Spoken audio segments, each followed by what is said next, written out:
కార్తీక పురాణం 17వ అధ్యాయం అలానే ఆ రోజు చేయవలసిన దానం గురించి ఈ వీడియోలో తెలుసుకుందాం.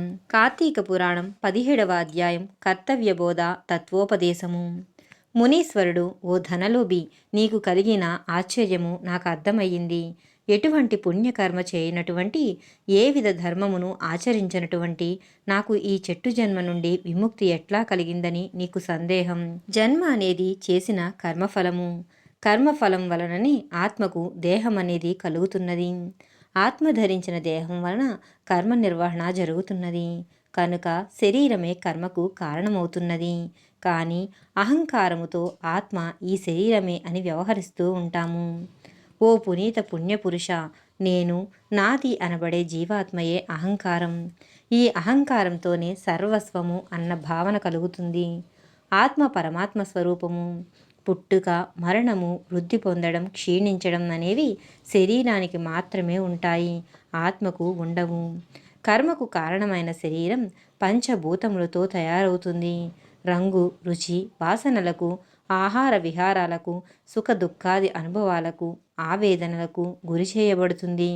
వివేకము, విజ్ఞానము, వ్యామోహాల కారణంగా పాపపుణ్యాలు సంప్రాప్తమవుతుంటాయి. వీటి ఫలితాలను జీవుడు అనుభవించవలసిన వాడవుతున్నాడు. ఏ విధమైన కర్మలు లేకపోవడమే ముక్తి. ముక్తిని కలిగించేవి పుణ్యవ్రతాలు మొదలైనవి.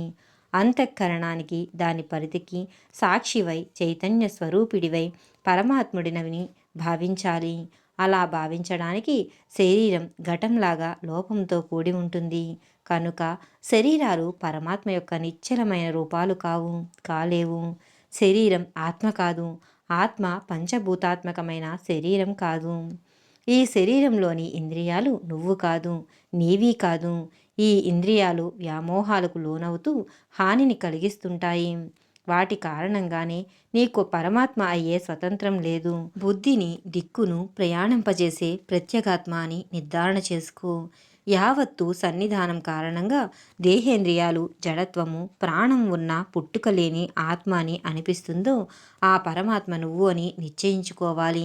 జాగ్రత్త, స్వప్న, సుషుప్తి అవస్థలయందు పదార్థాలన్నీ కలిసిపోయినప్పుడు వికారము లేనివాడై సాక్షిభూతుడై చూస్తున్నది ఎవడో వాడే నువ్వు అని భావించు. దీపం వేరు, వెలుగు వేరు అని అనిపించినట్లే శరీరం వేరు, శరీరంలో ప్రకాశించే ఆత్మ వేరు అని గ్రహించు. ఆత్మస్వరూపుడైన పరమాత్మను ధ్యానించు. సత్యాసత్యములయందు, ప్రియాప్రియములయందు ఇష్టుడైన సర్వసాక్షియే నిత్యమని నిశ్చయించుకో. ఇంద్రియాలు, మనస్సు, ప్రాణం, అహంకారం, దేహం వీటన్నిటికంటే అతీతంగా 6 విధములైన వికారాలు లేకుండా ఉండేవాడే పరమాత్మ. అజ్ఞాన అంధకారాలు లేనిది, చెరగనిది, చెదరనిది, నిర్మలమైనది, సుఖజ్ఞానం కలిగినది ఆత్మస్వరూపం. సుఖానికి, ఆనందానికి అతీతమైనది, పరిపూర్ణమైనది, శాశ్వతమైనదైన స్వరూపమే పరమాత్మ.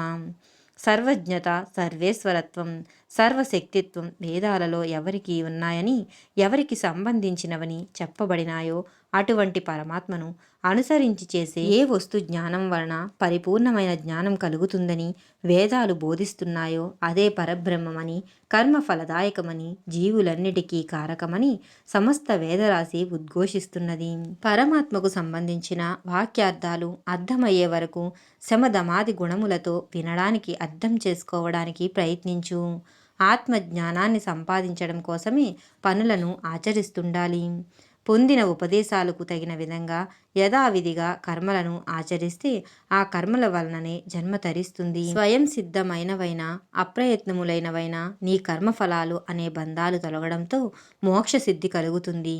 అన్నీ నేనే చేస్తున్నాను, అన్నీ నావే, అంతా నాదే, నేనే గొప్ప అనే భావనలను విడిచిపెట్టి మనసు నడిపించేవాడు ఒకడు ఉన్నాడని తెలుసుకొని వాడిని తెలుసుకునేందుకు ఈ శరీరంతో ప్రయత్నించాలి అని ధనలోభి ద్వారా మహర్షి మనకు సూచిస్తున్నాడు. 17వ రోజు పారాయణం సమాప్తం. ఈ వీడియో కనుక మీకు నచ్చినట్లయితే ప్లీజ్ లైక్ చేయండి, షేర్ చేయండి, తప్పకుండా సబ్స్క్రైబ్ చేయండి. Thank you. నమస్కారం.